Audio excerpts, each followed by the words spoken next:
కామెడీకి మళ్ళీ సార్ మంచి రోజు. నేను చెప్తున్నాను, కామెడీ ఎవర్ గ్రీన్ సార్. పిచ్చకెళ్ళి ఏదో తీస్తున్నారు, విపరీతమైన యాక్షన్. ఎవడు నమ్ముతాడు సార్ యాక్షన్? ఎవడు ఎప్పుడన్నా ఒక సినిమా అంటే లేదు, ఆ ఆర్టిస్టు ఒక మార్షల్ ఆర్ట్స్లోనూ, ఒక బాక్సింగ్ అలాంటి వాటిలో అయితే ఏమన్నా చూస్తారేమో. ర్యాంబో లాంటి సినిమాలు ఎలాంటివి అయితే ఏమో ఎప్పుడన్నా ఒకటి ఆడతామో. ఈ పొద్దాకల కొడితే మొత్తం టైర్లు మొత్తం అన్ని ఇదేంటిది లెగుతి అని అనుకునే పరిస్థితికి వచ్చారు ఆడియన్స్. మరి ఎందుకు? ఎక్కడ లాజిక్ మనం ఎప్పుడు మిస్ అయిపోయాం. ఎంటర్టైన్మెంట్. మీరు మలయాళం సినిమాలు ఎన్ని కనపడతాయా? మన వాళ్ళందరూ నెట్ఫ్లిక్స్ అని చెప్తే మలయాళం ఈ వారం ఏమొచ్చినాయని చూస్తున్నాం మనం.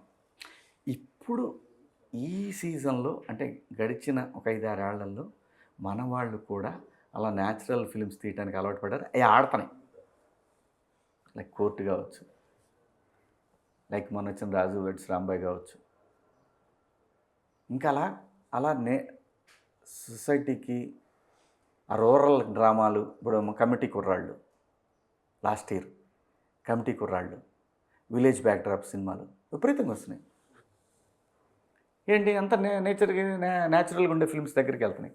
మీరు మా మోహన్లాల్ గారి సినిమా హృదయపూర్వం ఎలా ఉంది సినిమా? అవును. మమ్ముట్టి గారు ఆయన సూపర్ స్టార్ కదా, ఏం సినిమాలు చేస్తున్నారు? ఇప్పుడు చిరంజీవి గారు కామెడీ సినిమా చేస్తున్నారు, వెంకటేష్ బాబు కామెడీ సినిమాలు చేస్తున్నారు.